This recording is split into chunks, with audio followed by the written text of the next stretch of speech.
SPB Balasubramanian SPB സാറും നമ്മുടെ ലതാ മങ്കേഷ്കറും.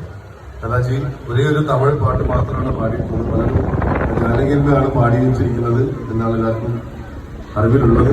അപ്പോൾ SPB സാറിന്റെയും ലതാജിയുടെയും ഒരു ഡുവറ്റിന്റെ ഒരു 4 വരി അല്ല.